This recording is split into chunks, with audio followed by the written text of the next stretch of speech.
And we're live. All right.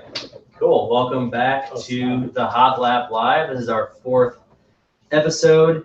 And today we actually have 2 guests. We have one with us right now. This is Matt Covert of Racers HQ Magazine. We also have in the studio Hot Lap Live. This is our hold on, I gotta something here. Today we actually got boom. You jinxed us. Technical difficulties. Boom. All right. So we come out in the studio, and over here we got John. He's been on the past few episodes, and Mo. Mo is like an old lady crocheting right now. He's doing some vinyl decal work as we talk, and you know me. So Matt on the line with us right now. His magazine's focused on helping aspiring racers. His background is being a professional stunt driver. He's done autocrossing. He wants to help communicate from some of the top level racers in the community about what they do and how to leverage their strategies for their career or for whatever to help with advice. And Matt actually did an interview with us not long ago, and he does amazing work. His magazine is beautifully done and it's well written. So if you haven't checked it out, make sure to do that. We're also going to have another guest coming on shortly. Slight delay from him, Rob Ferretti from Super Speeders, as you probably know him as Super Speeders Rob. We'll introduce him when he gets on in a little bit. But before we go on to some of the topics today, I want to give Matt a chance to explain a little bit more about what he's doing. Sure, man. Thanks for that great introduction. That's fantastic. What we're all about is my brand loves to connect with pro racing drivers, and we get to extract their best career strategies and driving tips, and we get to pass them on to the grassroots guys like you and me and everyone out there having a blast, racing, who wants to get better.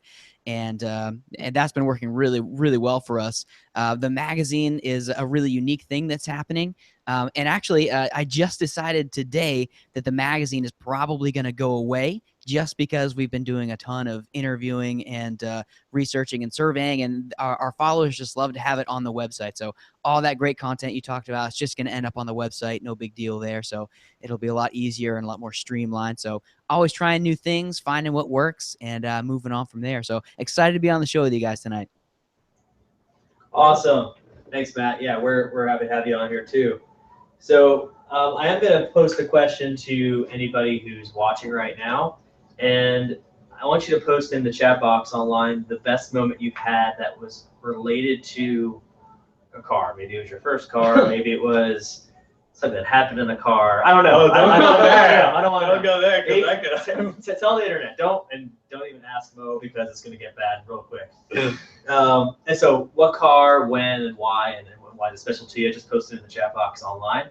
And then the first topic we want to talk about, and I want to pose this.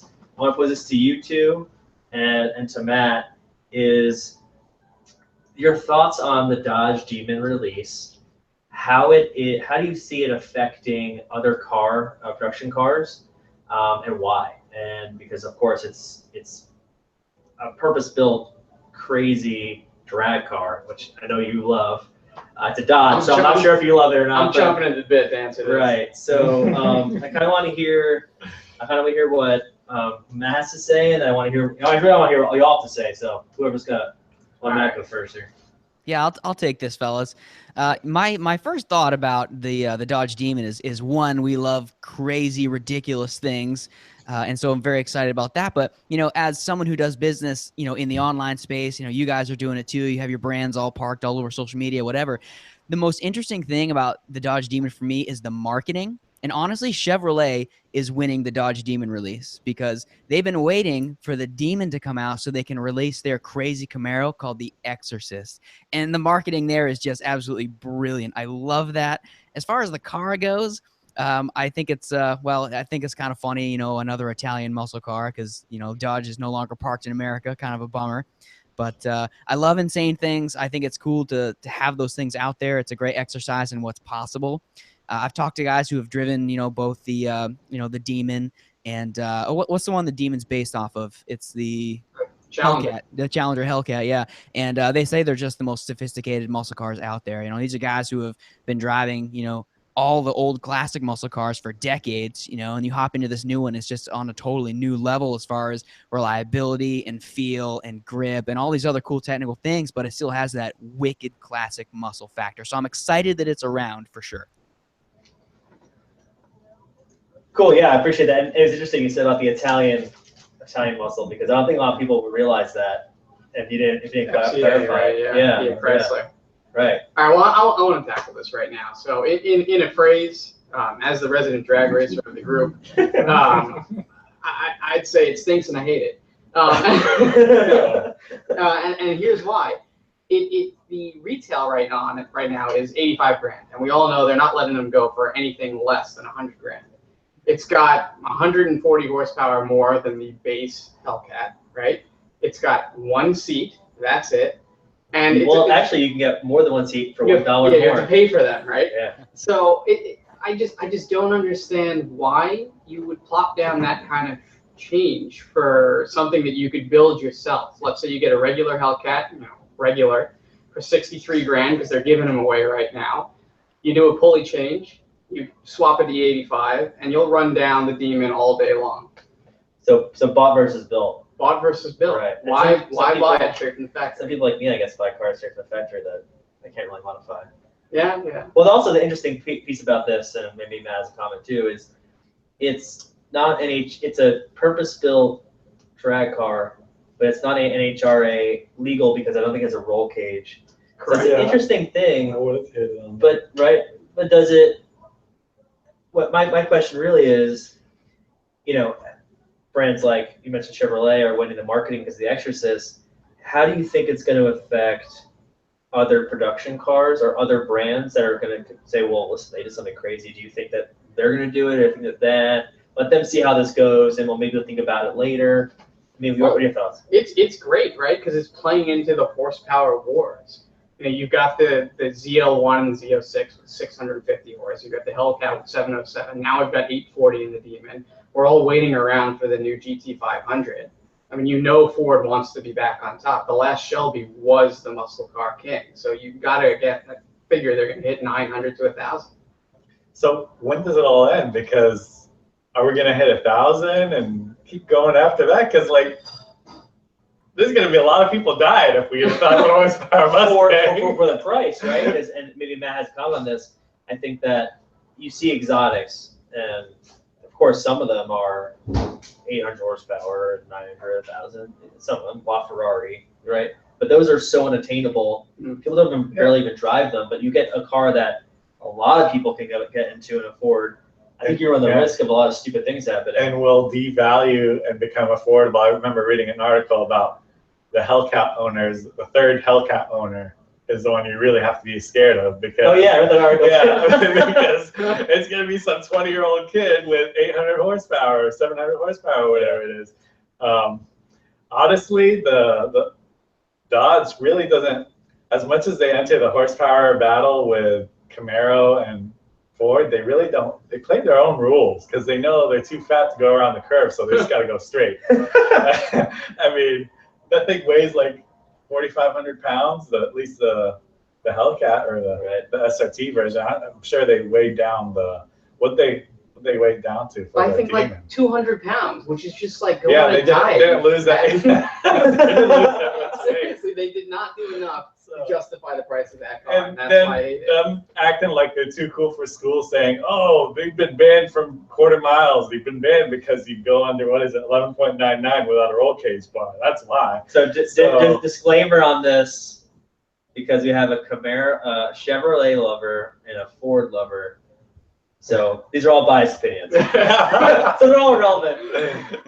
Matt, do you have any closing comments on that? Yeah, absolutely. I think that first and foremost, I think we can all admit that the Dodge Demon is probably the most useless car that ever existed because, like you said, it's not. You can't go race it anywhere. It has way too much horsepower. I mean, the Challenger Hellcat was worthless. The SRT8 is worthless. The RT is worthless. Wow. It's just the biggest, most useless car that's out there. It's a cool muscle car, but it doesn't have any racing heritage at all. The Mustang's got it. The Camaro has some. And so I think that's kind of where we're at. As far as Ford trying to catch up and surpass these guys, I truly believe that Ford is honestly just really bored of this because they already did the 1,000 horsepower Mustang when Carroll Shelby died like 7 or 8 years ago. This is not new territory for them. I think that they'll do it just because they can, and they're just going to be like, all right, well, we want to get back on top, whatever. But I think that they're, you know, like I said, they've already done it, and this is it's not going to be interesting for them. Yeah, that's an interesting point. Anything else? Anything last? Do we have any live comments? Let me see. Oh, let me see. Anyone saying anything on chat? I think Dodge decided that Chevy and Ford have the Trans Am handling cars down, decide to do their own thing. And that's true. They are deciding to do their own thing because when like the Camaro came back in 2010, you started seeing like the three muscle cars head to head, you know, on the head to head shows and all the motorsport, Motor Trend, all that, you know, doing comparisons on track, quarter mile. The Dodge continually came last almost on everything at the time before the Hellcat came around. Even the quarter mile, like the SRT, came last because it was too damn heavy. Right. So it's like now they're doing their own thing. Right. And before we move to the next topic, got a few responses to best moment in car cruising with my dad in an 80s El Camino. That's pretty cool. Let's see here. Best car moment. Anytime I beat true sports cars at an autocross event. That's true. Sometimes you have like, you know, a Porsche and a Miata goes flying right by you. And you're like, how that happened? They're a driver. And then let's see another one. Straight lines are for fast cars. Corners are for fast drivers. Fair enough. I'm sure you could play both angles on that, but still, I think you have to have the balls to go fast. Really fast. Nothing is black and white. Yeah. But I still agree with that. Horsepower wars are full effect. I think that's what we're seeing a lot of at the moment. Yeah, I agree. All right. So topic 2, and this is interesting. So there's a few parts to this topic. One of them is, I know you guys I think want to add something, but I wanted your opinion. So your opinion on what the most capable but affordable cars are right out of the box, right? So no modifications, straight from the factory. Okay, maybe you can upgrade the tires only, just because that's kind of, you know, that's kind of a different thing. But no performance mods, no aero mods, just most capable, most affordable. You can track it, and then I want to know modern day versus maybe a classic car that you think might be a best fit for this. And then I want to hear after that, most capable is fine, right? So Scott had his GTR. That car was very capable, but fun? I don't think so. It was fun for a little bit, then got bored of it. I see my car as a stick. It's a Mustang, it's a V8. I have more fun. And why am I as fast shifting? No, but I think it's more fun.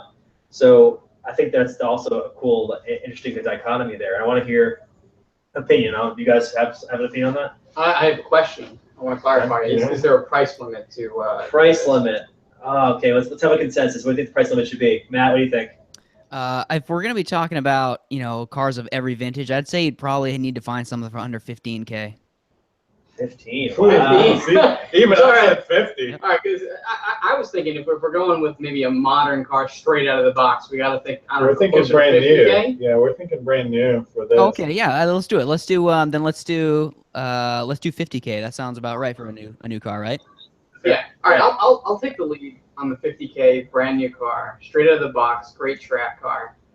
And as Mike, you know, threw out there, I'm a Ford guy through and through. I've been a Ford guy since 2002 when my dad brought home a black 2002 Mustang GT, which is why I think the best car under 50 grand is the Camaro SS 1LE. Interesting. Yeah. How's that work? Yeah. So basically, everything that I've read on it is a track monster, and Chevrolet is doing some great things. And it pains me to say it with that Alpha chassis. And I mean, it can handle, it can accelerate. That LT1 is a great motor straight out of the box.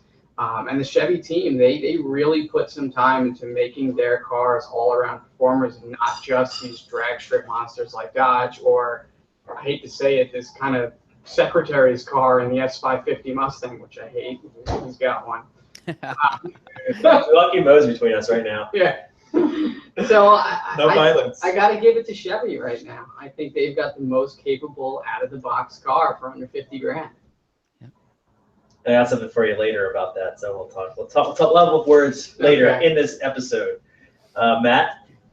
Yeah, well, first of all, I've been in the hot Camaro. It was the 2LE, but they're very similar, and they are good cars. They're wicked fun to drive. They sound awesome.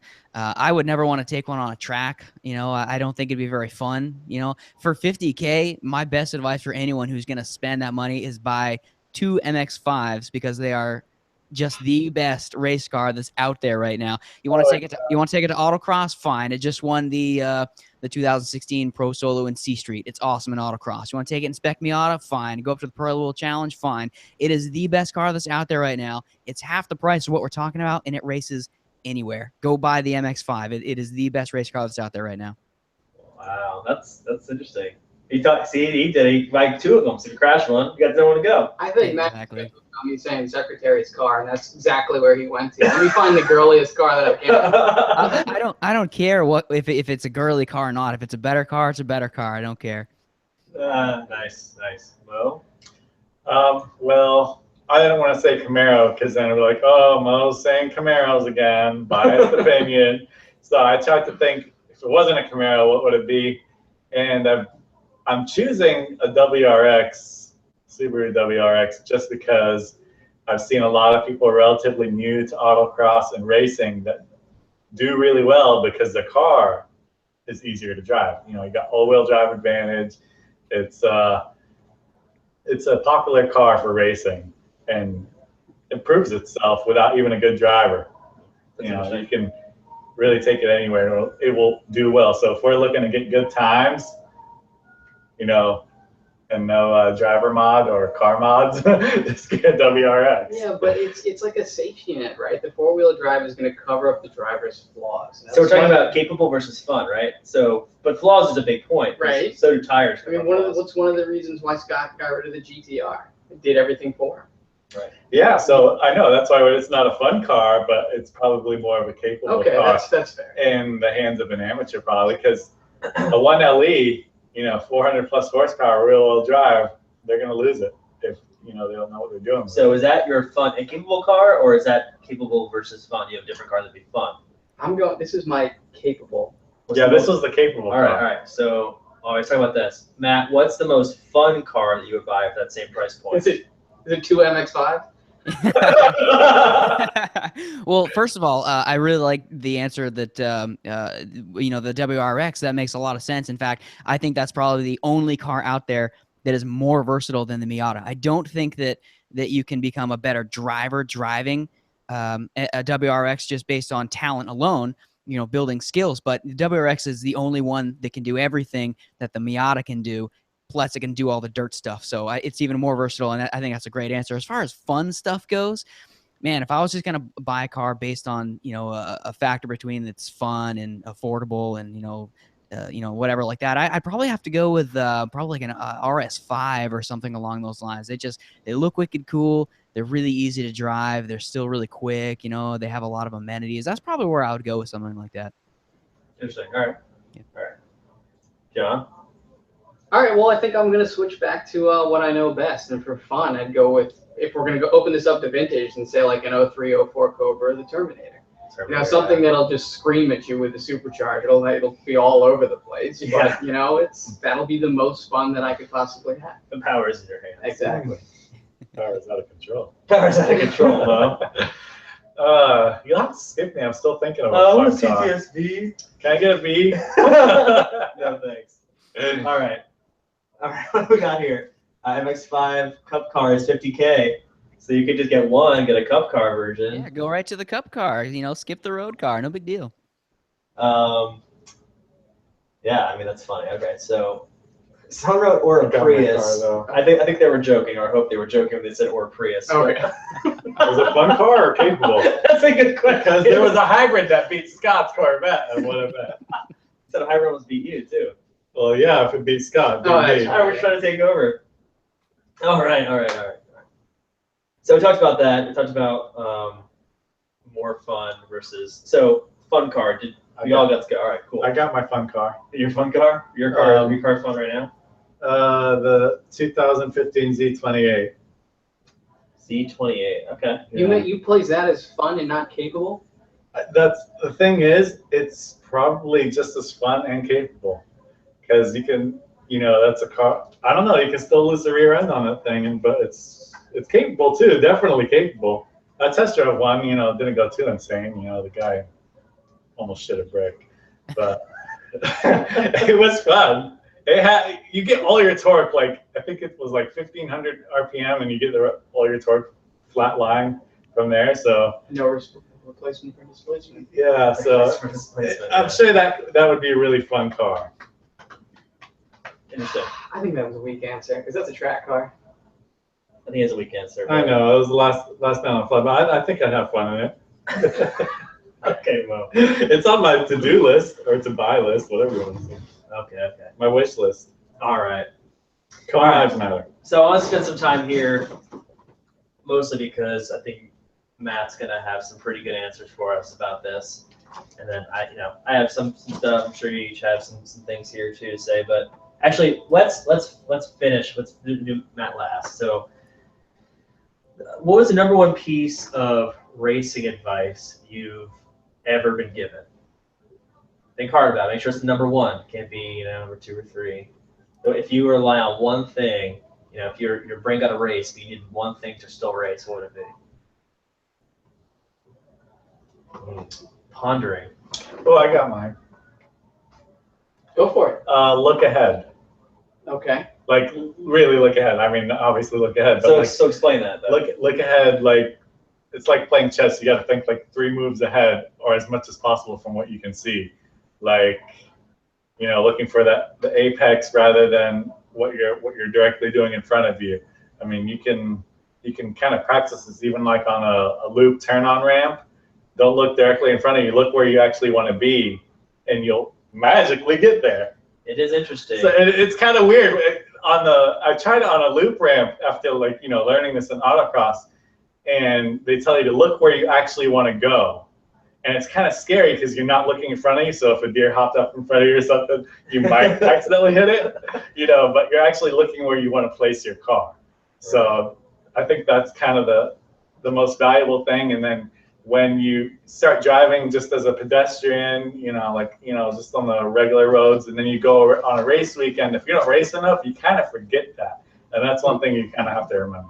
Right. And I'll comment on that. It was when we went to our track day, we got on a track, and I was immediately not thinking about that. Drove like shit. Yeah. Went out there, when you were in the car with me, you're like, wow, your line looks pretty good. Exactly. I was forcing myself, because,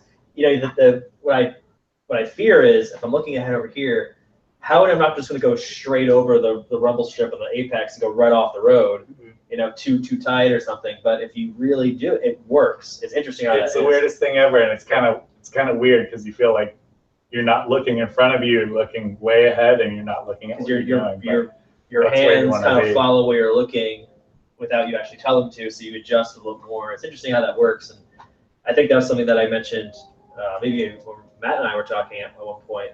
That was one of the biggest pieces of advice that I got because it drastically improved my speeds through corners. But John? I'd have to say, and it's something I don't practice, is you don't have to use all the power all the time. In theory, that makes sense. Yeah. I still use my gas pedal as an on-off switch. I still am in ultimate attack mode at every opportunity I can get, and I still post terrible times. So, well, if you already had a lot of fun, right? If you were in a MX-5, you could just flat foot it the whole time. That's true. I was gonna say that. To be honest, it's like even my Camaro right now. Camaro is just flat foot. Like it doesn't really make too much of a difference. Yeah, I think we saw that when John came out to Autocross for the first time with us. We talked about it in our last episode or so, and and even for me, I mean, when I moved from the ATS in Autocross to the Shelby, putting the power down is hard, even when you have good tires and for making really technical turns. Yep. And you have to be able to feather, or modulate slightly and maintain an even kind of, especially when you're like, you're really in the moment. And for those who don't know about my car, it's basically all power with a couple suspension mods and all season tires. So I was fighting a losing battle. All season tires. Racing. Yeah. How do you live with yourself? gotta prep that ice. You never know what's gonna happen. Yeah. All right. So I really want to hear what Matt's got to say because I know he's got a lot of great things to say all the time about this stuff. Yeah, sure. Are you really going to limit me to just one? I have at least two that I think are really valuable. All right. Okay. All right. So as I mentioned earlier, the greatest thing I get to do with my brand is connect with and interview pro racing drivers. So I'm always getting to research and study stuff just like this. And one of the neat ones that I was talking to someone recently, I got a 20-minute phone call with Scott Speed like last week or something like that. And so he was saying that when he first started racing, he was a kart racer, right? And he just instant speed. It just clicked for him. He got it. And, he quickly became one of the best kart racers here in America, moved over to Europe, became one of the best kart racers there, extremely talented very quickly, right? Scott Speed has a brother who jumped into karting roughly the same age as Scott did. And it took him forever for it to click, for it to get it, And so over the years, this guy has just stuck with it and become one of the best kart racers out there. And so, after becoming the best here, after much longer time invested, he's now an amazing coach. He's one of the best karting consultants in the country. So the takeaway here from these pro guys is that some people it clicks instantly, and for some other people, it takes a lot of time. So if you're one of those people that just doesn't get it immediately, that's okay. You can still do whatever you want with it. It's just going to take you a little bit longer. So don't give up if you're having trouble. Just keep pushing on it. That's really important. So I think that the other one alongside of that is something I got from David Higgins, who is an 8-time Rally America champion. The guy is amazing. He's been in racing for 2 or 3 decades now, and he's seen so many changes, and he sees a lot of people start their careers and, continue and make mistakes. And so one of the things that he sees a lot is that people tend to do too much too quickly. It's really easy to say, okay, I'm going to start racing with this car. I'm going to hit all these series. I'm going to do all these events. And he says that's what ultimately gets people in the end, is just doing too much too quick. When he started racing, they did like 6 events per year. And, he was a great kart racer too. But I mean, when he got his first factory seat, they did 6 events per year, and he won that. Move on to the next thing. So don't do too much too fast. And if you're not getting it immediately, it's okay. Stick with it. You will get there. Cool. I like that. That's great advice. Yeah. That was really good advice. I think I did too much last year. You think you did too much last year? What are your thoughts on that? Anything else? Any your thoughts on that? Never give up. Never give up. Right. And don't blame it on your car. You don't lose a race, you blame it on a lot of things. Except when your car is not put together correctly. Okay, so you are making excuses. Got it. Okay. I can show you things. They're not We don't want to see. They're not pleasant. Whatever it is. Awesome. So, all right. So let's talk about. I want to know a little bit about Matt. What got you from where you started with racing to where you are today, and a little bit about that history we talked about, right? So the stunt, the autocross. What got you into these things? What was the first moment you were like, I want to be in a car, and you started getting into it, and what kind of led you through that process? Yeah, it has been a really long process for me.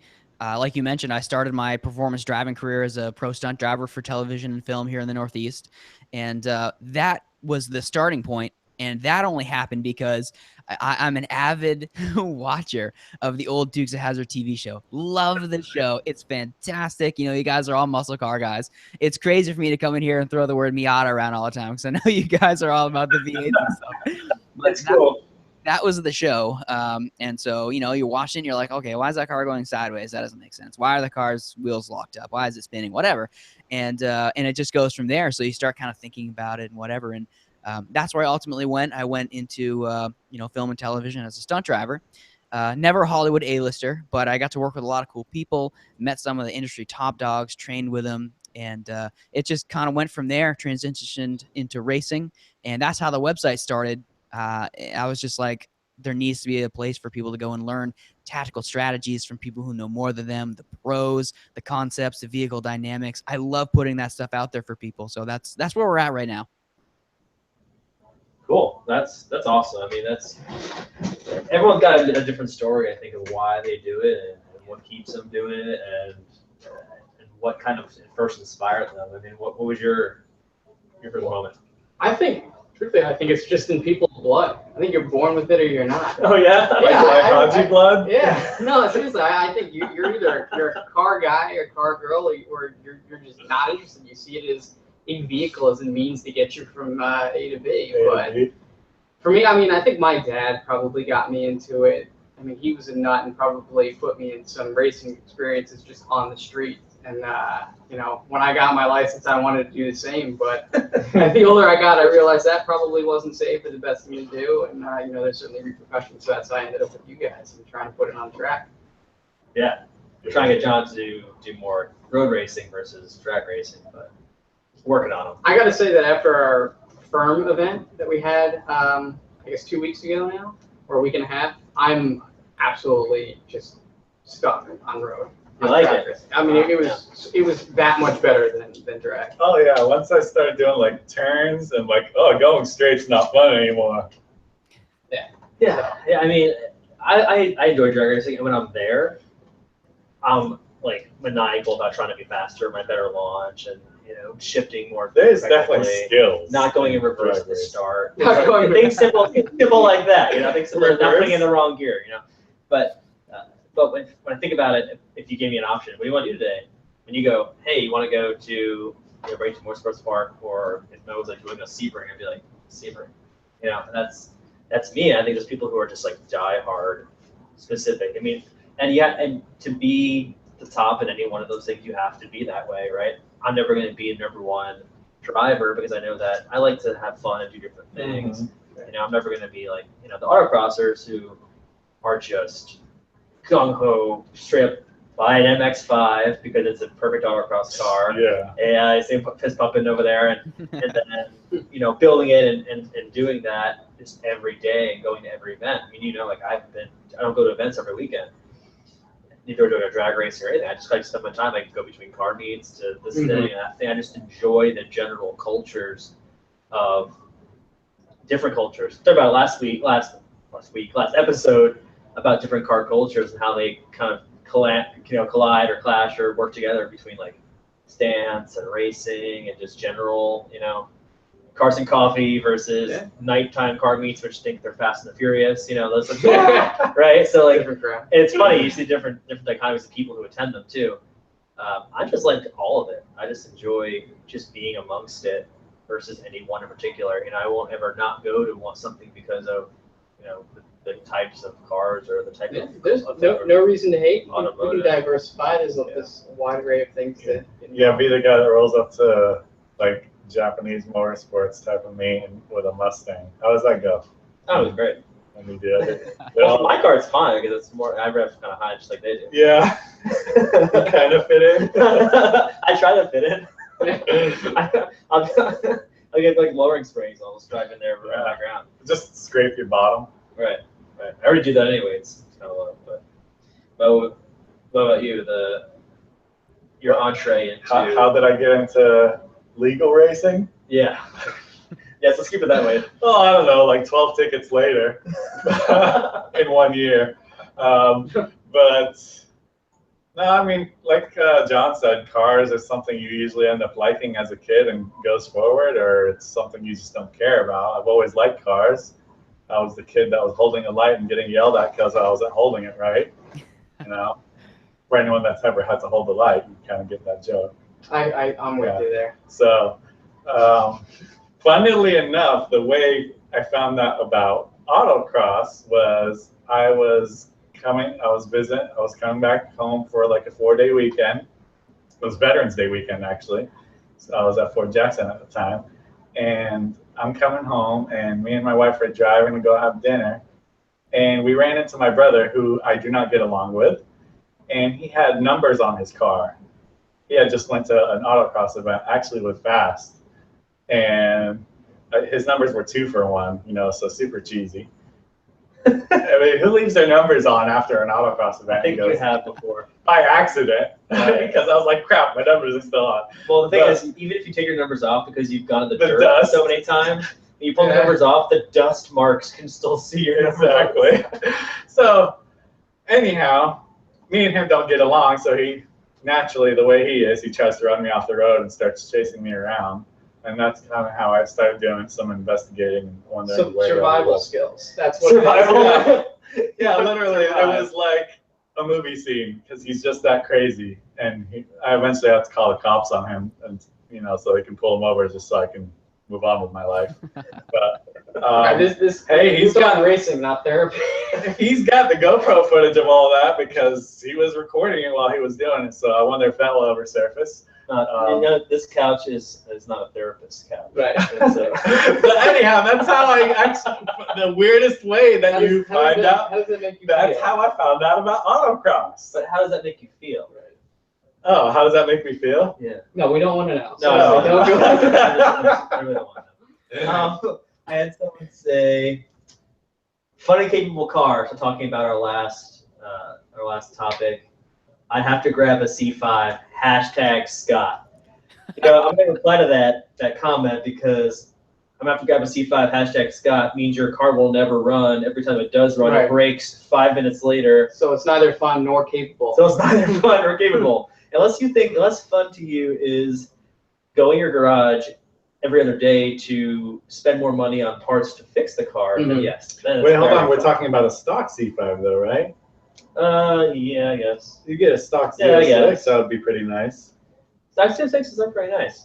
Though They're pretty you know well what? balanced. I'm kind of half and half because I'm not a Chevrolet guy at all. But I do, and as Scott said, Corvettes are special, and I do like the new Corvettes. Yes. However, I have had a friend who's had Corvettes, and he's had tons of problems with all the Corvettes he's ever had. So is it a Corvette thing? Is it just you got a bad luck thing? I think Corvettes are extremely capable, and for the money, when you compare it to its equivalents, its power and capabilities, it's probably the most affordable, over the 50K range, but most affordable car that you are. Most Again, it's a affordable sports car. sportsman, Yeah. right? Sports car. But then you look at that, you weigh, is it because people are beating on them, or it's just because the car? Why is those the stories I hear? And then, Well, I know the new ones have like some cooling issues, and it's supposed to be like a trackable car. so does and GT350 too, if you don't get Yeah. exact Yeah. backpack. So, yeah, I guess you just never know. I mean, And everyone's got their favorites. And then another comment, Fiesta ST is a fun car. I think That's you a mentioned great pick. You mentioned that earlier, Fiesta ST. the RS, the you said Focus RS. RS. The Focus RS. Okay, which is Focus RS, yeah. That would be a capable car. I mean, No, it's a Focus No. RS, the dealership right now for $38,000. so the reason why I said the WRX, and I also had mentioned the Focus RS earlier, because the last autocross I went to, the only two, I guess you could say, like not Miatas, there was about 37 cars that day. 17 Miatas were all like first to like 17. The Focus RS sneaked itself into like 15 or something, or like 13, and the WRX was in there too, right before me. I was the first American car, other than the Focus RS. So it was kind of interesting to look at that list. I was Focus like, RS oh. is capable. I mean, when we did the comparison between the Shelby and the Focus RS at the Autocross event, he was, that car's a lot bigger. I have way more power. That was a tight. If you had him on a track, you'd have him. The That's Focus a different RS story. isn't He was fun a or second cool. ahead of me. It's not the guy. That guy was at the start every time trying to program his launch control, and I'm like, go. Just so that, no, the Focus RS, just so that he can get the optimum launch. He's too worried about that, and his motor's got no top end rev. It peaks out. It's not cool, and it's overpressed. But I like the Fiesta ST. Whoever mentioned that, great call. Yes. That was Cal. No, not Calvin. It was Calvin. It was Calvin Gillette. So, yeah, he's got some cool cars too. Yeah, I don't know. I kind of disagree with you. I think the Focus RS is a cool car, and I don't think it's overpriced because I did see that at a dealership because they have a few. It's down to $38,000. So that's not terribly bad for a car. Think it's overpriced? Yeah. Okay. It's a Focus. I know it's a Focus. For a Focus, I think it's overpriced. Yeah. That's the thing. They take these smaller cars and turn them into sports cars, and they become really expensive really Well, fast. MX-5 Cup cars, $50K. I mean, if you put a lot of work in it yourself versus how But much. that's the same thing people said about the Z28 when it first How came much out. is the It's warranty just the worth? Camaro. Which is a warranty. How much is a warranty worth when things break? And a lot of crazy cars break Mm. if you're not doing a lot of mods to it, right? Out of the box, right? So that's a good point. Best piece of advice. He said, never stop learning. I think it's just a life lesson. This is applicable all around. Applicable all around. All right, yeah. good one. And then Philip Petrie, Travis Petrie on here, but I know there's Philip, says trail braking. Learning that was something that really helped him. I don't do trail braking. Mo, do you trail brake? I usually use my transmission to brake because for the longest time I didn't have brakes, so I didn't ever use them. And funny, you mentioning brakes. When I rode with you, you were doing really well around the turns, hard braking in the braking zone. And I was like, let me give that a try. And then more things came loose on my car. Going back to the other event we were at where Mo's brakes stopped working completely while he was racing, and he had to go straight to the mechanic shop mid-event. That was fun. Matt, have you trail brake? It all depends on the car. First of all, hey to Calvin. He and I have connected a couple times. He seems like a cool guy. I haven't heard from him in a while.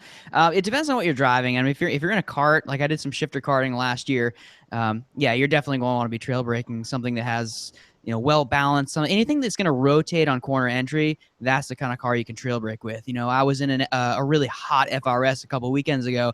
Couldn't trail brake with it, because it liked to rotate mid-corner. Very fast car. It was probably the best handling thing I've ever driven in my life that had suspension, other than a kart or something like that. So really all depends on the vehicle. I know people want to learn all these new and different skills, but honestly, they don't always apply. So, I mean, for someone who's new and trying to learn all these different things, it's kind of touch and go, because if you don't have the feel, you're just trying, sometimes techniques that don't really apply to what you're piloting. So it gets a little tricky sometimes. Yeah, that's really good advice. I mean, that makes a lot of sense. And when is it applicable? When is it not? Right. Calvin also has another question for you, Matt. If you could interview any motorsport icon in history, who would it be? What would you ask? And what would you want to share with them about modern racing? Oh man. Okay. I think I got to go with Roger Penske because the guy's the most legendary team owner ever. And I've actually been talking to his media team, and I think I'm getting close. I should be able to I'm hoping to get a chat with him within the next month or so. We'll see. That, fingers crossed. That'd be really cool. But I mean, this guy was a very talented driver back in the early 60s, I think. And I mean, he gave that up so he could focus on, being a team owner, and this guy has had some really interesting failures throughout the decades, and he's overcome all of them. And that's what I would ask him. I would say, look, Mr. Penske, can you tell me about the biggest failure you've ever had to endure? For anyone who's trying to accomplish anything, you're gonna run into situations where you're failing. For someone who wants to maybe move from amateur racing to pro racing, there's gonna be a lot of obstacles. And the way Roger approaches those obstacles is what separates him from everyone else. He's easily the most successful car owner in history. He's got stuff down in the Supercar V8 series down in Australia.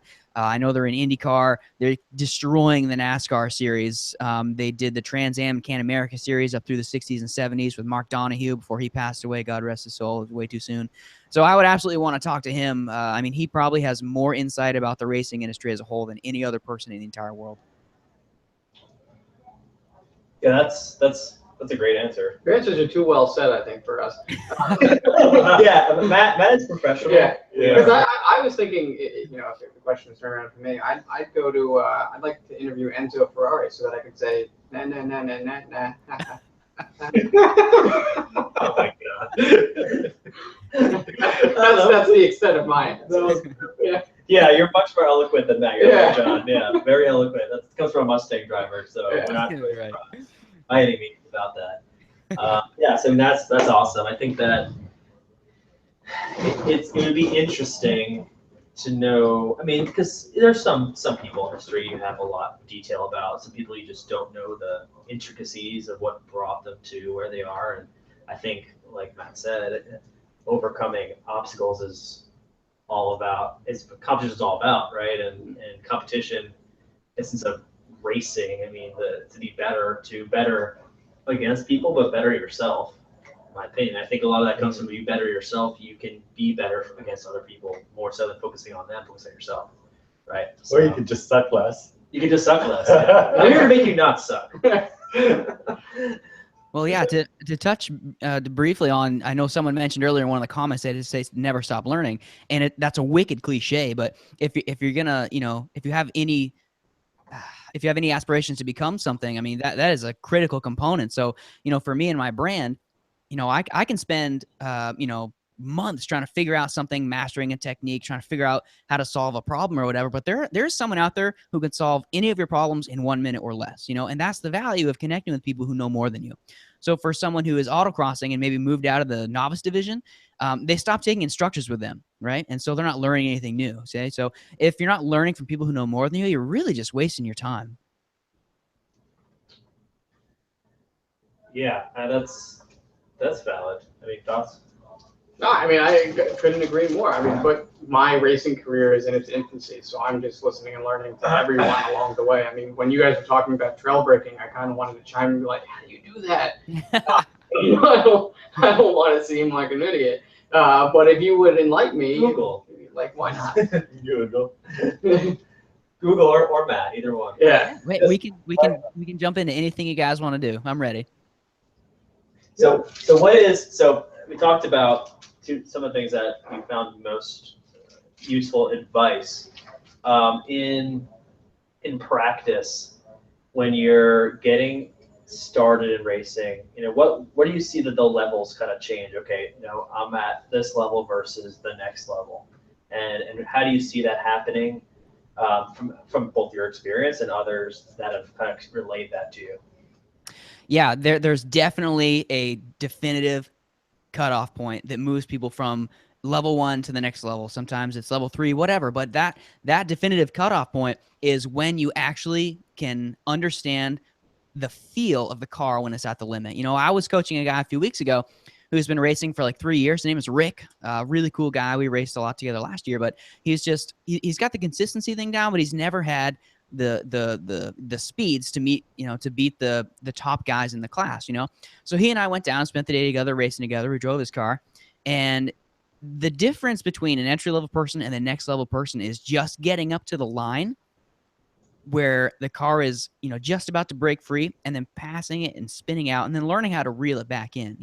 And for someone who's still new, like we talked about a few minutes ago, you've got to get someone in your car who knows more than what you're doing. I mean, Rick understands what he's doing, but he just didn't know what the car was capable of. So when he thought he was driving 10/10, he was around a 7, and that's why he was slower. So I get in the car and I'm showing him this is what it feels like, and you can feel that from the passenger seat, right? So again, if you're not interacting with people who are faster than you, you're not hanging out in the right place, right? Because you're never going to grow if you're not hanging out with people who are better than you. So and until you get that seat feel, and we worked on it all day, and he totally crushed it. If you can't feel the car rotating, that's what separates good drivers from great drivers, is getting the car to rotate. So when you can feel that during the corner and the car starting to slide out, we could get super technical with all kinds of stuff, but that's the overall thing about, what's going to kick you up to the next level, is feeling where the car is at, and being able to feel it right on the edge, and then if you go past it, you got to reel it back in. Yeah, I agree from my very limited experience, and I think what Matt's saying is we can't hang out together anymore because we all suck. Yeah. I'm not learning anything from you, except for how Mo crochet knits and 10 horsepower. I got a boost of 10 horsepower right here. That's his driver mod. So I went to Ford Performance Racing School, as it was part of my car purchase. It was pretty cool. There's a video on the channel, and we got to do a lot of class. We did a lot of on track stuff. We did just laps, and then we started doing laps without instructor. We did 4 sets of that, and I'm in there. I'm getting a little bit better each time, not much. I'm getting a little faster, pushing a little more. But there was the straightaway in the back of the track, and we did half of the track the way they had it set up. And I'm shifting into 4th at the tail end of the straight, right before I'm braking hard into the hairpin turn essentially. And the last event of the day was all the instructors. The instructors are people who are amazing at the school, right? You have people who were Le Mans team, drivers, that winners, that they've raced endurance. They've done so many things. They're professional drifters, whatever they are. There's some really, really crazy drivers at that school that come in and out. And so, my driver says, we're going for a hot lap with me. I'm going to drive you, you sit passenger. I almost wish they did that first. Yeah. probably for insurance purposes, because they knew that we were going to start going like bonkers after we felt that, because the last thing they did was that. He was shifting into fourth, coming straight out of the corner into the straightaway, right? So that shows you how much speed I didn't have in every corner before that, and especially the corner right before that straightaway, right? So that's just something I like. Wow, Then he drove like, I wish I could get back in that car right now, right, and show and try some of those things I was looking at. So I think it really says a lot about what Matt said. You need those people to show you the limit, because even on the Pilot Super Sport tires that my car comes with, which is what they were on, it was doing some amazing things that I didn't even know were capable. The car was capable, and I never even got the car there on those tires. And it just shows you what a line and the physics part of it of with the friction on the road and really pushing it right to that envelope can do for you. We need to find some faster friends. Faster friends. I need like a Tinder for race car drivers, right? I need to find a faster friend. We're gonna find that. Yeah, and you can't argue with results. Like him getting in your car and just showing you, it just totally changed the way you thought about the car. And just before we started this this episode, I actually just got a message from Rick, and he went down and raced earlier this weekend. And he was all by himself, and he just took everything we learned and remembered what the car felt like when we were working. And he totally got his first win a few days ago. So, and that's after 3 years of just floundering around. So you've got to get people who know more than you to show you what they know. Right. Yeah, that's awesome. So, any other? We'll go back here. Any other bits you want to share with us about Racers HQ or anything that's going on in your world? Yeah, absolutely. There's a lot of things happening right now. There's a lot of things in motion that are changing. We just did a whole bunch of research and surveying of the people using the site, which is awesome. We got about 10,000 people on the site now, which is really cool. There's a lot of free stuff on the website, a lot of free downloads. We talk about a lot of concepts like slip angles. We get into the trail braking. We get into yaw angles. Coefficients of friction, all the nerdy stuff that I love to geek out about, all the foundational stuff. And there's a ton of great free videos and downloads and all kinds of stuff, so you can go learn that on racershq.com. I just actually launched a second podcast today, and incidentally, I had Rick on the Racers HQ podcast, and we talked about that coaching session, and he talked about all of his aha moments. It came out to a 2-part episode, so that's there on my podcast. I just launched a new podcast today called the Motorsport Minute, which is really fun. I love staying up to date on the racing series, but it just takes so much time. I don't really do it. So I just launched a podcast so that I can keep everyone updated 5 days a week with a podcast on all the racing series and results in 1 minute or less every day. It'll be a lot of fun for me to do. So Instagram page is growing huge. I think we talked about that a little while ago when we were messaging back and forth at Racers HQ. And the sponsorship program, guys, is going to be coming around again. My brand likes to sponsor autocross racers, not with discounts or products, but with actual money. So if you want to check that out, go to racershq.com/sponsorship. That's awesome, man, and we appreciate it. I mean, you guys are doing some crazy cool things, and you're always doing some cool stuff. So just keep us in the loop. And looks like we just got Rob on the line as well. What up? I think you're on mute.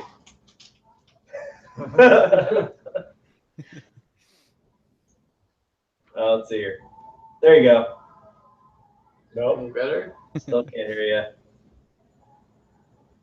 Nothing yet.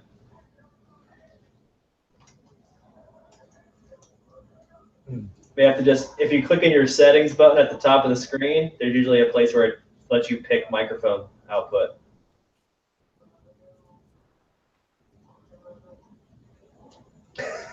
They put the elevator music with like elevator music, yeah. difficulty. Temper the beep, yeah.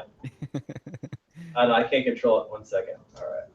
We can do miming. We can do miming. Yeah, you can just write down on a whiteboard because we'll move to our challenge question.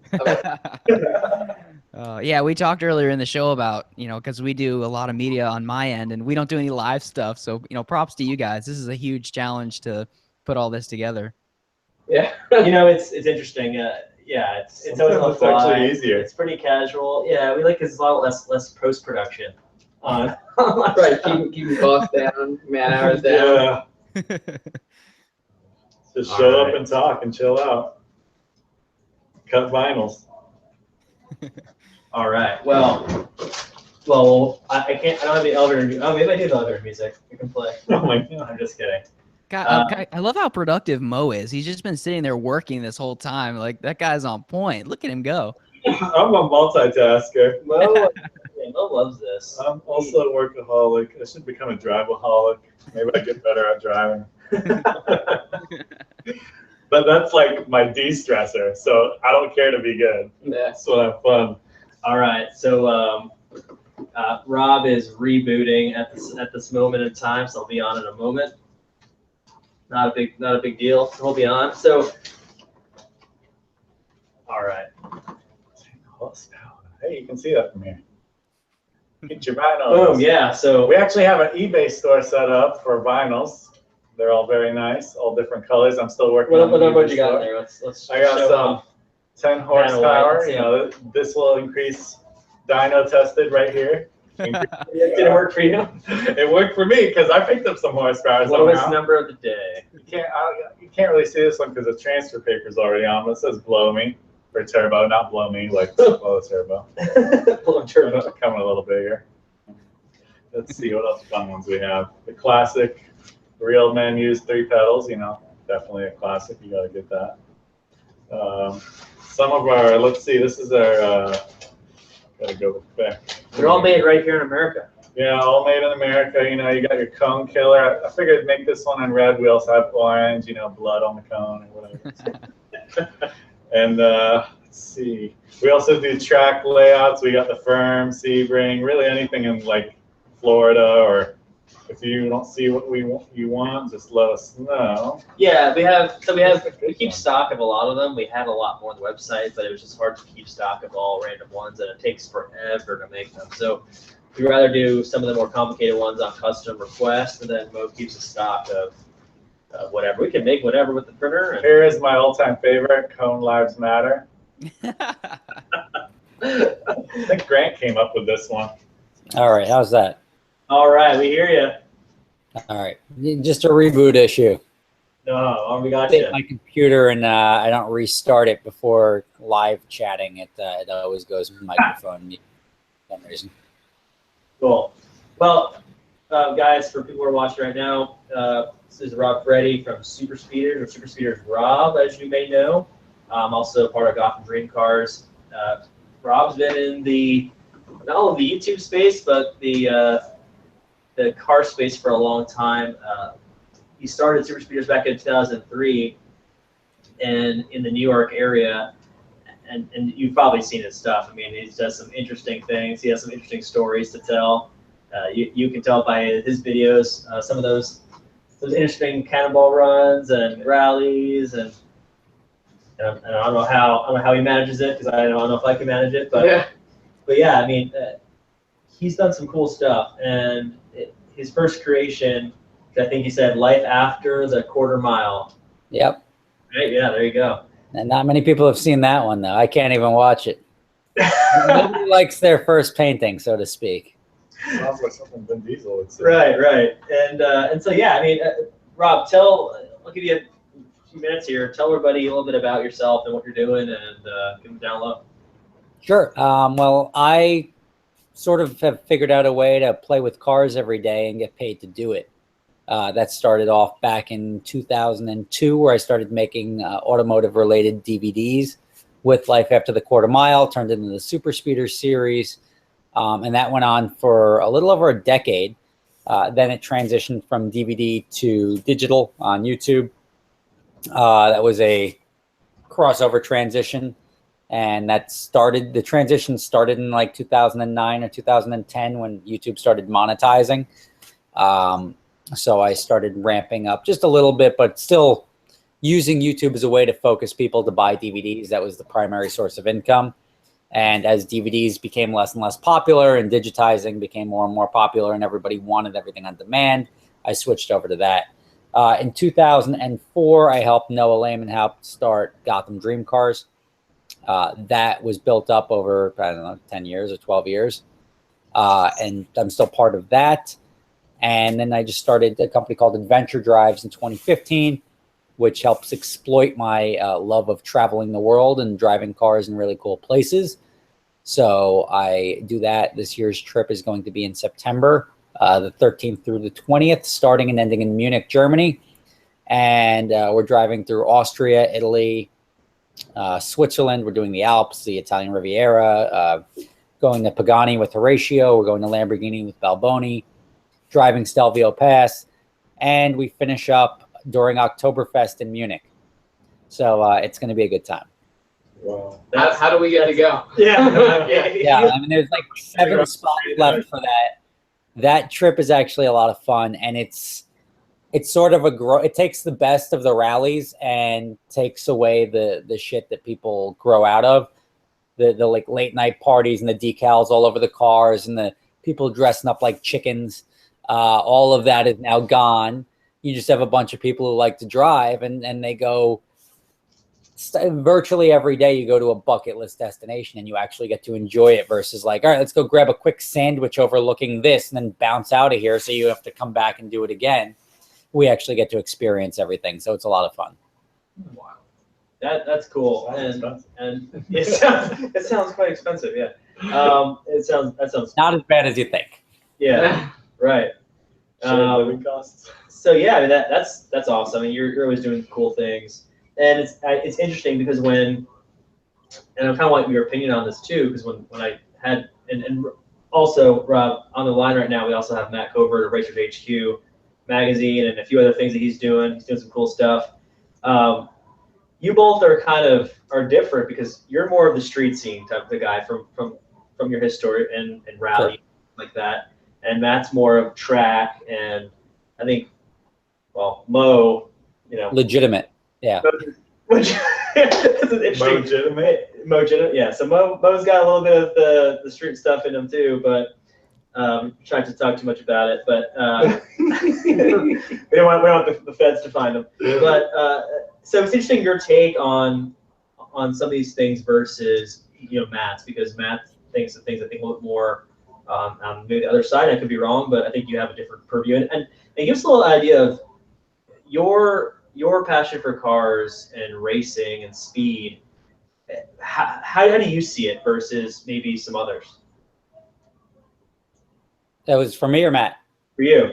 Oh, I like cars. I like to play with cars. When I was young, I remember I wasn't into cars at all. Most people get into cars at a very young age, 6, 7. It just carries through. I didn't grow up with very much money at all, so like cars weren't really in the equation. So I never really got into them. I got into sports because sports didn't require any money. So I was out playing hockey every day, and that was the dream: the hockey or the golf or some sort of professional career of that nature. But the cars sort of were when I was working at a golf course when I was younger. I saw a guy roll up in a Lamborghini Diablo Roadster. And I was like, what is that? You don't have to be into cars to see a Diablo Roadster and get knocked over. And that sort of sparked my interest. And from there, it was just, I don't really have a set appreciation for any specific car. And that's why I sort of jumped my collection from Corvette to Supra to Ferrari or whatever. I don't even remember the order I bought them in. But I never wanted to be pigeonholed into the Corvette guy or the American car guy, or it's just because I sort of like them all. I don't really have a specific desire, and I don't really care. I like stick shift cars. I don't mind if the car is slower than the automatic variant, or it's half a second slower in the quarter mile. It laps a track 4 seconds slower. None of that matters to me. I'm just a guy who likes to go out, enjoy that like magical day with the right car in the right setting, and that's sort of where I get my jollies. Nice. It's not about being the fastest. Right. We talked about that in our first live stream. Transmissions and the feeling, the sentiment of a slush box versus the 6-speed, and I personally, and I think some people, because it's the fun factor. Whereas speed-wise, if you're going to go into an automatic transmission, you want like a good automatic. If you're going to a bad automatic, it's like meh. versus one of those dual clutch. Can't go wrong with that. I know you, but even with Scott's GTR, that was a phenomenal car. It shifted. It was amazing. But then the fun factor is a little bit different, right? We talked about this also today, capable versus fun. If you're in it for capability versus the fun factor, you have different needs, I think. Yeah, I mean, some people can be great at shifting 6-speeds too. I'm just bad at it, I guess. But yeah, but I think we can all agree that it's got some sort of driver engagement factor, right? Like I was saying, like you're either born with it or you're not. I guess, Rob, in your case, you weren't born with it, so it's interesting for me to hear that you prefer a stick shift car versus something that could get you around, 0.2 seconds faster. But for me, it's all about the engagement and feeling one with the machine, and like you're saying, being in the right environment for that. Just hitting that downshift and being like, I did that. I didn't pull a lever. I did a computer. It's like, I love it. People towed that going into the corner where most people plow into the wall. It's yeah, exactly. It's nice to have that ability and that confidence that like anyone can start out with the same ingredients and try to make a meal, but it's nice to be like, look at this versus what I would do if I tried to cook it and it would be this pile of slop in a bowl. It just having that, and it's not even for anyone else. It's not to impress anyone else. If you want to impress somebody else, you get a car that puts down a good ET or can put down a good lap around a road course. And I'm not really slow, but I'm out there for the enjoyment of, like, my perfect drive is when nobody's around. Like, I don't need people to be there to validate my enjoyment of a car. I don't need people to look at me. I just want to go out and enjoy myself. And if there's somebody with me, that's great. But it's not to impress anyone or to do anything that doesn't do much for me. Sure. Yeah, that makes a lot of sense. So I kind of wanted your feedback on something we talked about earlier with Matt. So the release of the Dodge Demon was an interesting release, and we kind of had a few things to say about it, being it's wild. It's not really built for street. It's not really built. It's built for drag racing, but even though it's not legal. How do you think that is going to affect just the production cars coming out in the future? And from your perspective, do you see that making any waves, from your side of the house? Not really. They didn't really revolutionize anything. I was actually at the launch, and I did a video on this. Can you hear me? Yeah. Okay. It just, they're playing in a playground by themselves. I don't think there's a lot of people out there, like no manufacturers out there saying, like, let's do something catered to the quarter mile. And that's what Dodge did with the Demon. And a lot of the manufacturers are focused on road course times, Nürburgring laps, not a car that you stick slicks and skinnies on and it shuts down cylinders. And the technology they put into it is great. It's readily available for any manufacturer, but it's focused on dead hooking and walking a quarter mile and then shutting down. It's not really designed as an overall car. That car is shit around.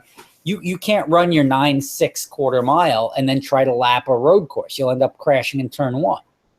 Right. So it just, and even that, the cars, you get so much horsepower, it's able to go so fast. But if you're driving on a drag radial, you're going to be bouncing up and down on the street anyway at 150 miles an hour. And that's, if you guys have ever done it, it's a very unsafe feeling. So I'm assuming you have. Yeah, all they've done is made a car that nobody else was trying to make, just to say they have the quote unquote fastest car in the world. And they don't. Like, it's the fastest car it's the whole thing I hated about drag racing, when I've got the fastest automatic stock piston with the interior car. And it's like, at a certain point in time, if you want a fucking trophy, let me know. I'll mail you one.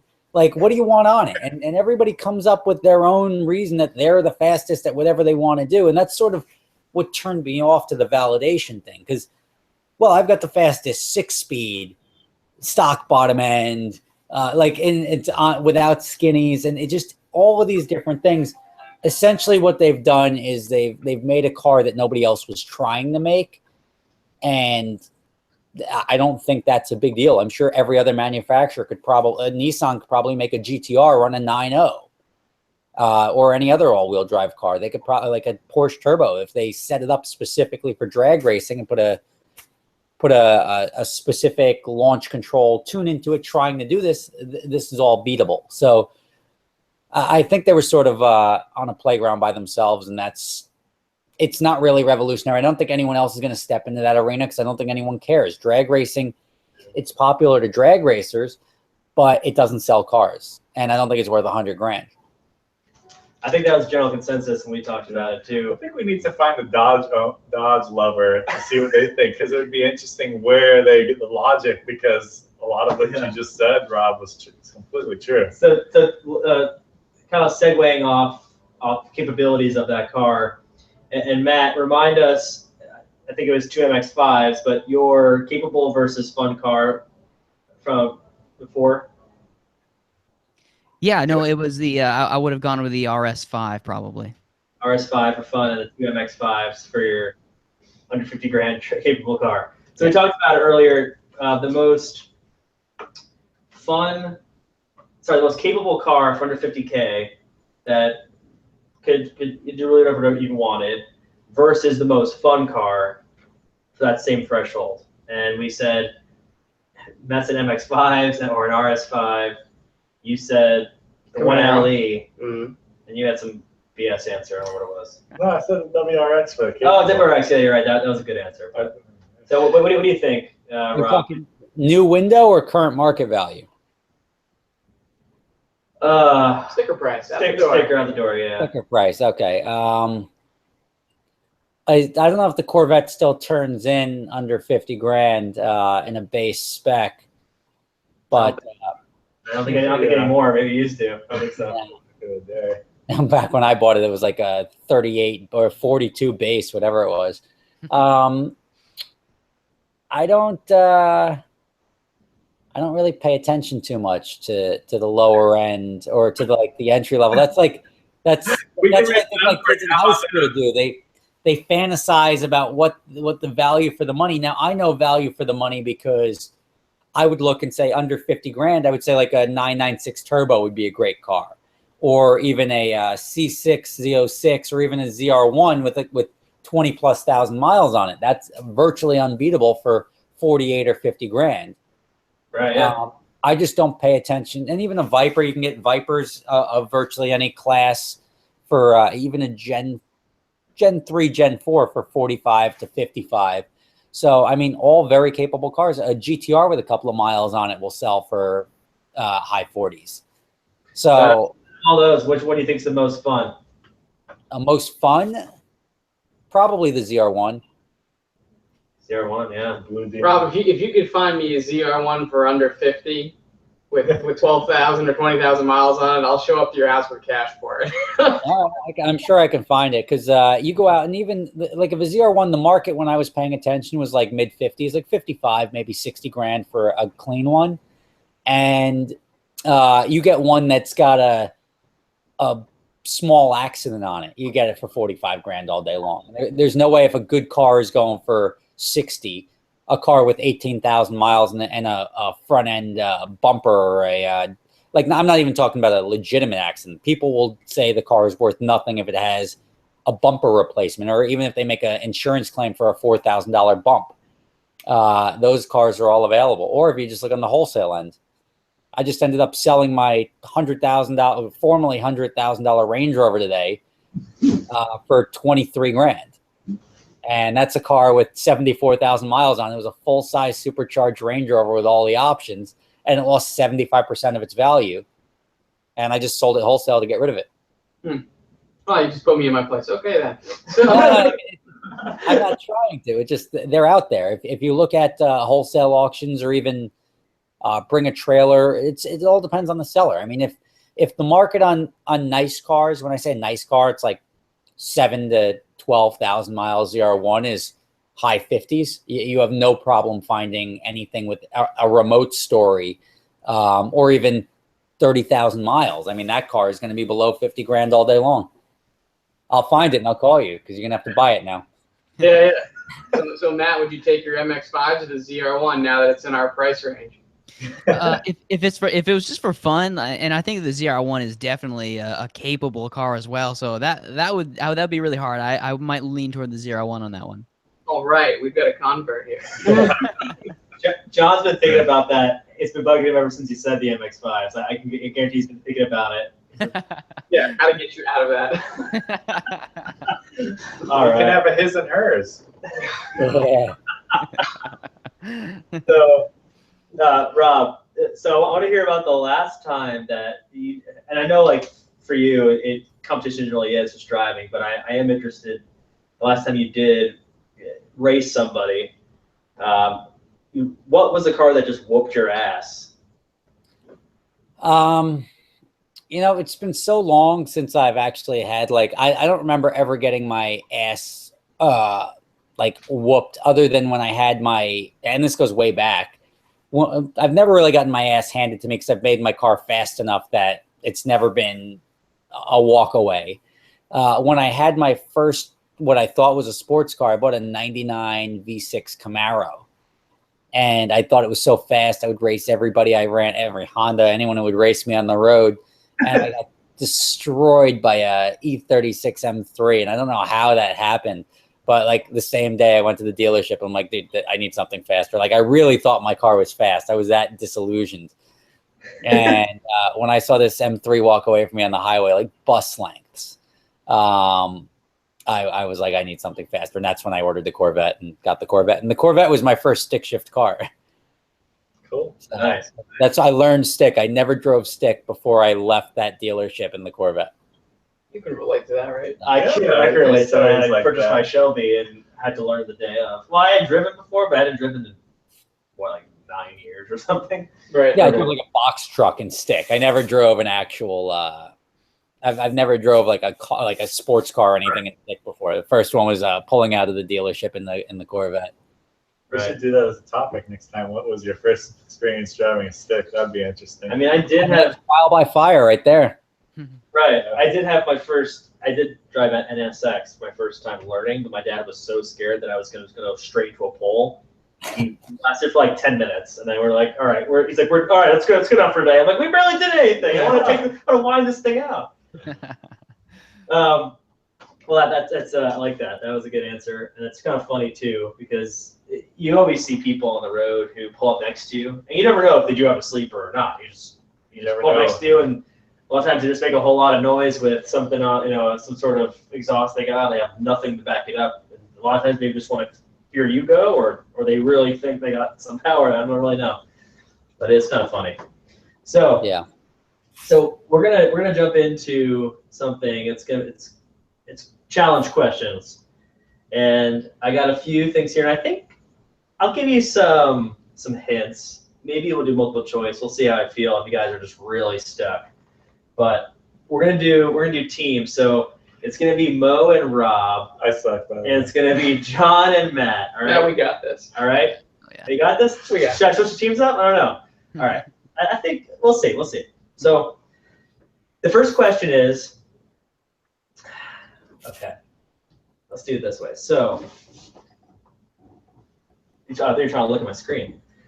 So there's four questions in this first challenge, right? All right. All right. Open up Google. All right. So I'm looking for here. Okay, so the power to weight ratio, right? And it's for under 100K, what car has the best power to weight ratio? Stock from the factory. Just stop, yeah. For under So I'll give you guys a 100 few seconds to think about that. I mean, I'm thinking Corvette. It's They're new, pretty- it's 2017. Corvette's pretty light and high power these days.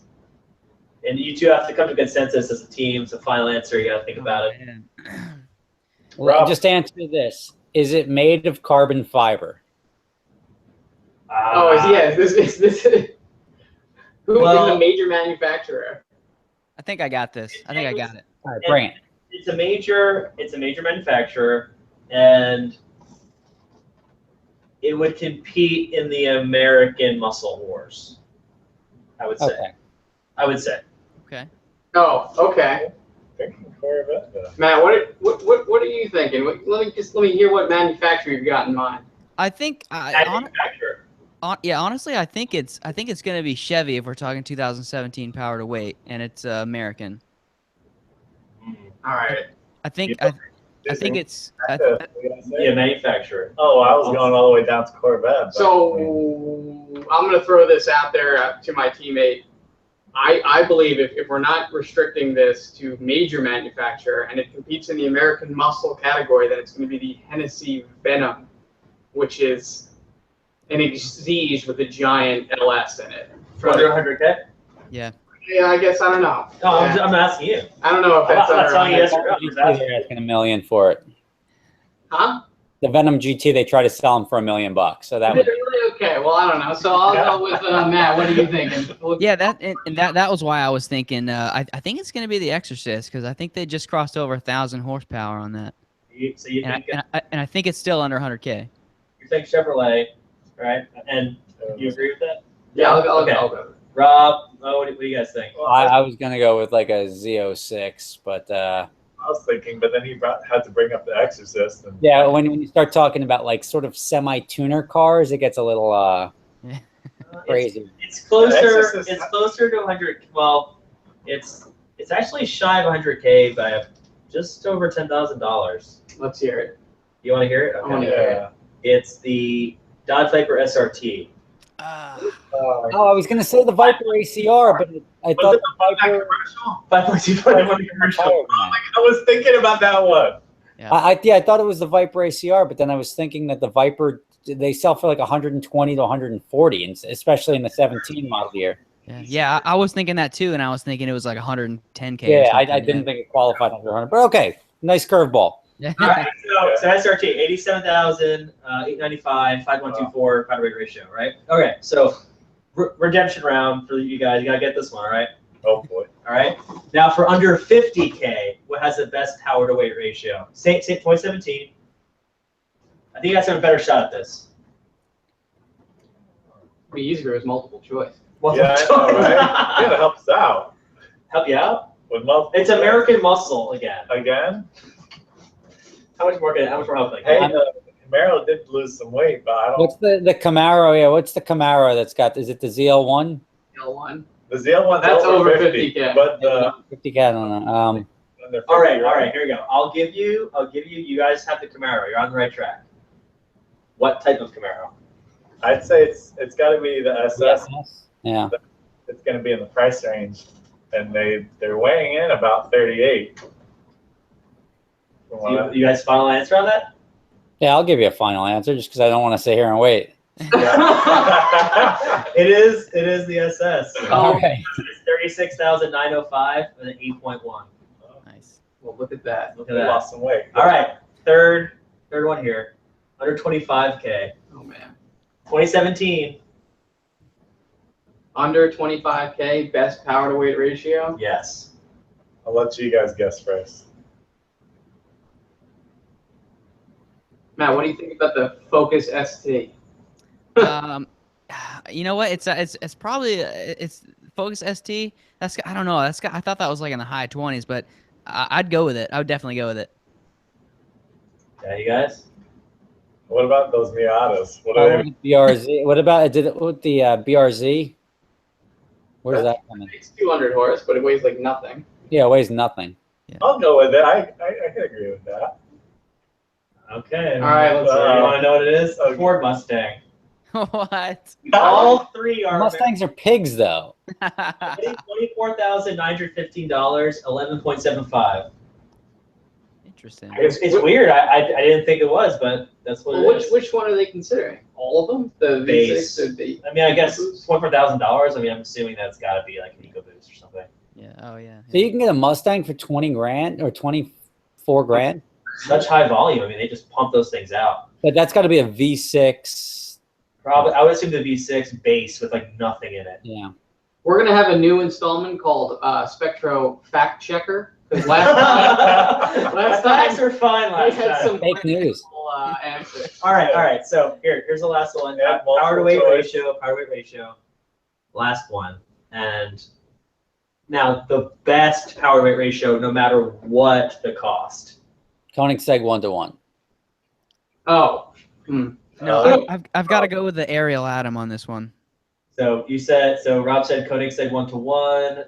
Matt said Ariel Atom. Matt, I think you got a great answer there. Ariel Atom V8. Do you want to go back and?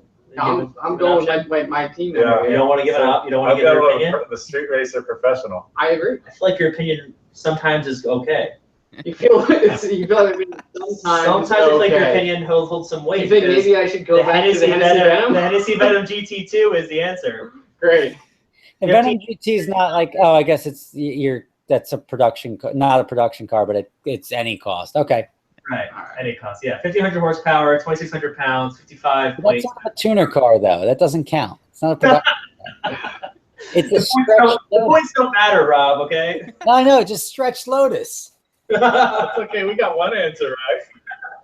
All right. What do we win? So you know when shit. No, nobody got any points. You feel great. You feel great. It's a tie at 0. Question 2. All right. All right. Question Like 5. Topic 5. 2. Is this one of those two? Those were parters? sub questions. All right. Oh, you All right. bastard. Fastest lap at the Nürburgring time, but I'm not going to ask for a specific time. I'm going to ask for. I'll give you some options, and then I want to know what brand you think owns the top 2 of the top 3 slots. All right.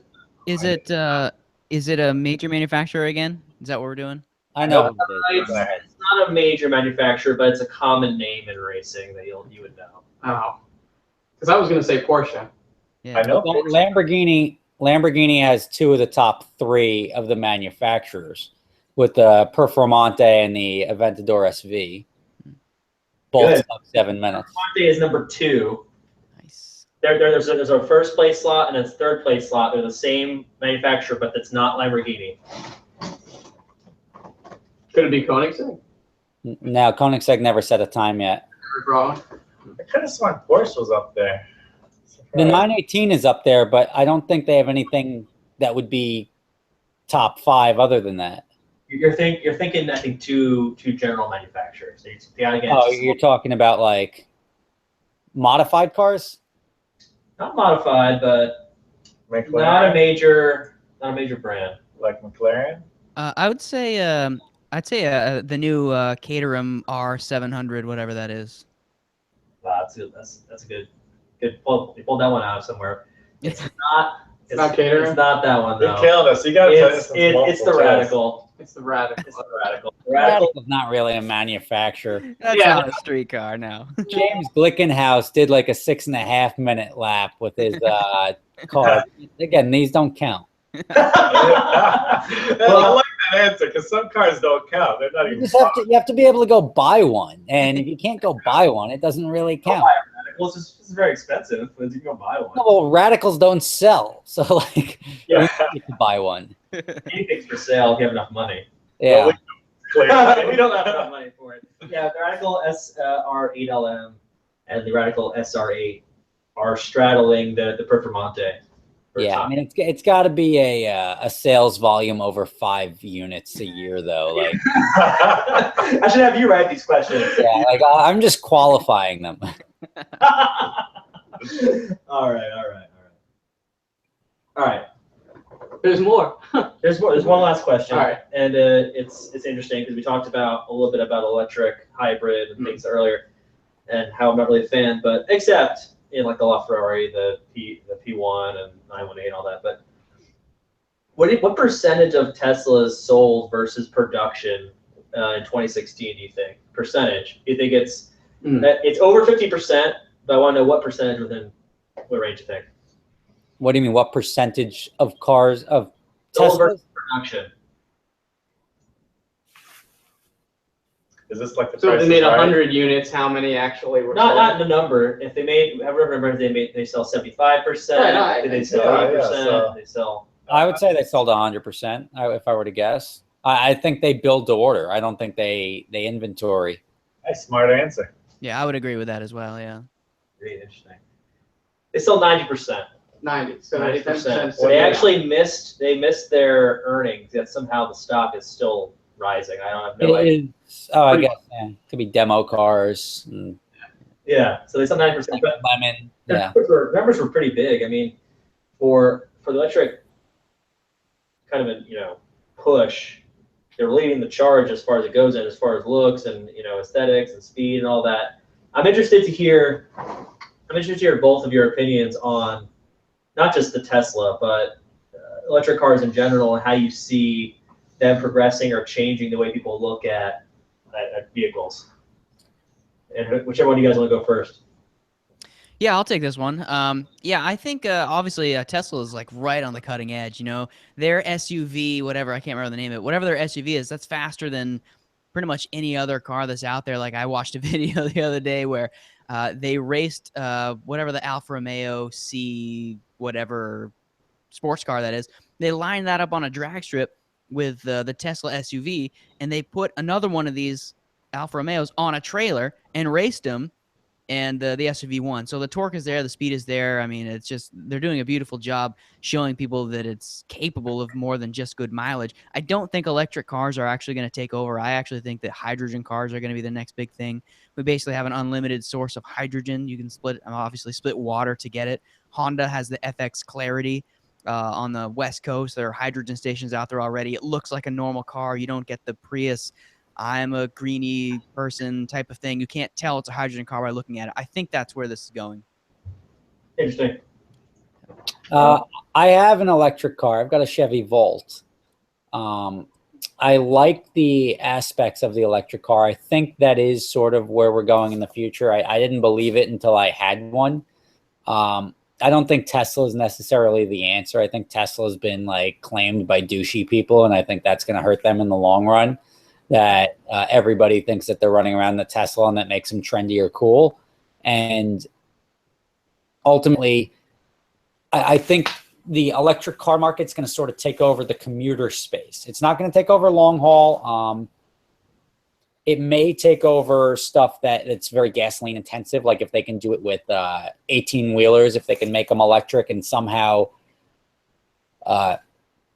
charge up quickly. And when I say charge up quickly, a truck driver is great. If they can make a 18-wheeler run DOT-wise, run for 12 hours, and then they can charge inside the 10 hours that the driver is off, I think they'll have a very big hit right there, because you'll pull into a truck stop, you'll start charging, you'll do your 10-hour off, and then by the time you can clock back on, you're back on the road for another 12 hours without spending thousands of dollars or multiple hundreds of dollars to fill up, because those trucks eat a lot of fuel. As far as making electric sort of every day, it's got to have the conveniences of cars. And a car, you're out of juice, what do? You pull up, and within 5 minutes, you're back on the road. And with a car, with an electric car, you can't really do that at the moment. That's sort of why I went with the Volt, because if I run out of battery, so be it. I just drive on gas. It's not a big deal. All electric cars can't do that. You lose the ability to, and the freedom. You're sort of on a leash at that point in time, where you can't just say, I'm going to drive New York to LA. Well, I can, but I'm going to have to stop at these supercharging stations and add 8 hours of wait time while my car charges along the way. So it's sort of a little bit backwards. We're all about conveniences, and conveniences is having a nice, quiet car that doesn't cost anything to refuel. And right now, that's where you are with the electric. But they have to make it where you can swap out the battery pack, so to speak. If they made it where you can pull into a gas station and have them plug another battery pack into your car inside 3 to 5 minutes, then they'll be off to the races, and people will even spend the $7 or $10 to swap the battery packs and be recharged and be back on their way. So I see electric. I see the benefits of it. I love filling my Volt. I literally put $15 worth of gas every 6 months.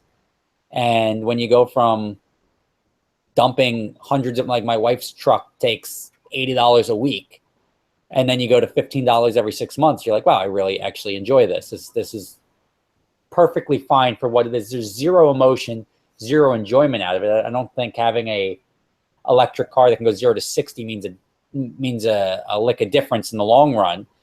People, I mean, they bring them to the drag strip as a novelty, but I don't think that is really a fun experience. You're never going to replace a gas motor in the fun factor and the vehicle enjoyment, but in the commuter space, I think it's going to be a very popular way to go in the future. That's a really good point. You can bring the commuter piece into it, and I think that was interesting too about the battery swapping, almost like a propane tank. When you get your grill, you run out of propane, just go get a new one. Yeah. Well, I liked your point 18 wheelers, you know, because that's always said, stop attacking the cars. You know, I want a gas engine. Get those big buses and 18 wheelers. They're just for work anyways, you know. Make that efficient. Start the technology. You know, laptops used to be big bricks back in the day.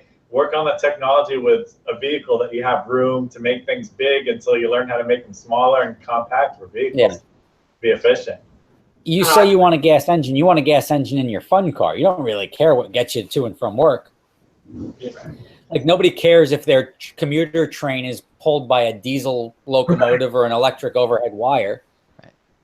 Well, I think I got to go with this one actually, because batteries, I mean, they're consuming actually a lot of natural resources. And I think if you look at what it takes to build a Prius versus how, you know, basically the carbon footprint of my Mustang, the Prius is worse for the planet. Oh, yeah. That's actually a good point, because, you know, the people that drive electric cars are so smug about it. Right. So they're actually doing more harm. They're actually doing more harm, or just almost about the same. So I think the future is probably some combination of, you know, sustainable, I don't know, energy sources. So hydrogen fuel cells combined with solar panels on the roof, and maybe like a small electric battery in there somewhere. All of that's garbage. I'm going to keep my Mustang or some other V8 forever. Yeah, I mean, it's valid. It's valid because where does electric come from? And we all have all sorts of problems with that. It's getting into a much deeper conversation, but for another time. Yeah. Not really correlated, but it can be correlated just because of all the pollution. But it's interesting to think about that. And as far as Tesla being on the cutting edge, I mean, I think that there are a lot of car companies that have done it, and then they, like Rob said, they did try to make it cool. And Elon, you know, he's got a lot of plans for a lot of things. I would rather him focus all of his efforts on SpaceX and do that versus a Tesla thing. But you know, so be it. I mean, Tesla's cool. Well, they're all innovating. I'm all for innovation. Trickles down eventually, and I think the way to get from point A to point B without spending very much money on fuel is, like, nobody likes fuel prices go up and down. The fear that I have is when people start becoming too reliant on electric vehicles, that all of a sudden the electric prices are going to go up. And then people are going to be paying more for electric than they would have otherwise. But that may be the crossover point where people start using solar more, and then the roofs on the car and even the body panels on the car are all solar panels. So it's regenerating when it's parked, it's regenerating when you're driving. And then when you plug it in at your house, you're not necessarily having to pull electric from the grid. You're able to capture electric that doesn't cost you anything. I think anytime something becomes a necessity is when somebody manipulates the price of it, and that's what bothers people about it. Nobody likes filling up their Suburban for $120, but if it's $40 or $30, nobody really cares. Yeah. People care about their pockets more than they care about the planet. That's pretty true. I was saying Calvin Gillette was making fun of my the Radical. He said boutique manufacturer, not manufacturer. You know, look at the comments over here. And then Red Bull GRC, Paul Sexton is going to be introducing the EV series in the near future. So, yeah, I mean, everyone's getting in on it. I think they're all trying to figure out, if this happens, how can we be prepared? Yeah, but have you ever watched the Formula E race? Yeah, Formula E racing. God, Quiet. You're the guy who watched it? I don't think anyone did. Yeah. I honestly don't know what he was talking about just now. It's interesting. There's interesting rules, but I've never watched them. I want to hear sound. It's the worst. Hey, yeah, you get transmission line. Yeah. What is it, like RC cars now? They sound It's like F1, RC but cars? it's all electric power. And I think, like, even viewers could, like, basically pay in and then give a boost to a racer. No, they can. Like, that's horrible. Viewers can actually give electric boost. Oh like, my almost God, a KERS no. system, Yeah. but they can give that KERS to. Yeah, but I think they also have to switch cars mid-race. They Like, do, I don't think you could start and finish a race in the same car because they just run out of battery. Yeah. they don't have the Energizer Bunny being on the side of the line. Yeah. Wow, I'll have to look this up. Well, guys, thank you for coming on. I mean, it's been awesome, and I want to give you both a chance to just give a shout out for anything that you're doing coming up. I know, Rob, you said you're doing the the rally in Europe. But if you have anything else you want to mention to the viewers, just so they know what's coming on and check you out, just go ahead. Yeah, I mean, you can catch me at Rob at superspeeders.com if you need to email me, but you can do YouTube. Super Speeders Rob is my primary medium. If you want to catch me on Twitter or Instagram, it's at Rob Ferretti. And if you want to check out the drive that we're doing, it's Adventure Drives 8004, and you can check that out at adventuredrives.com. Cool. And Matt, how can people get a hold of you? Yeah, sure. Yeah, guys, thanks for having me on. This has been really fun. Yeah, the main website is racershq.com. Like I said, there's a bunch of free information on there. Love passing along, pro racing, career strategies, and driving tips to everybody. So go on there if you're interested in that kind of thing. And you know what? I love meeting people. Networking is my favorite thing. So if you have something you're working on, you don't know what you're doing, you got a question, shoot me an email directly, matt@racershq.com. Let's talk about something. Cool, man. That's awesome. So to cap it all off, I wanted to just give a little plug for our guys here. And we're missing Scott and Grant. Both of them are out traveling around, but we'll probably host a car meet locally in the Tampa to Sarasota area coming up in the next few months, and we'll also probably do another track day in fall. We did one in the spring. We had a great time. It was a lot of seat time for everybody who came out. It's at the firm. So it's kind of in the middle of kind of nowhere land, but it's a great little facility. They're easy to work with. There's no walls, so you don't have to be afraid of, if you do. There's one wall. Yeah, you could find the wall if you try hard enough. Yeah. Right. So it was a good time. It was a blast, really. We'd like to do more of them, so we're planning on that in fall. So keep in touch. We do have a Facebook group. It's facebook.com/group/Spectro Racing. It's called Autocross Track Days and Car Enthusiasts. Our Facebook page, our Instagram, our Twitter. We're on Twitch. We have a Patreon page. So follow us anywhere you possibly can. We each have Instagrams, usually our name _Spectro Racing or just our general Spectro Racing handle. And really just reach out, ask questions, ping us. We're always interested in building this network of racing and car enthusiasts, so people can help each other. We're not the people who have all the answers by any means. We're just regular people who love cars and racing and all that. And we love meeting people who also love cars and racing. And our goal is to build this network of enthusiasts so that we can celebrate motorsport and that people can help each other. So keep in touch. Our channel is growing every day, and we just put on whatever cool stuff we do with racing or burnouts or whatever. It's just for fun and all that. So thank you. We will have another one of these videos in the next few weeks. Try to do it every 2 to 3 weeks or so. We'll have some other people on as well. So we don't have the dates set yet, but subscribe or send a notification, and you'll see it pop up as soon as we get it set. So again, everybody, we appreciate you jumping on. Again, thank you to Rob Ferretti and Matt Covert. It's been a blast having you guys on, and we'll see you next time.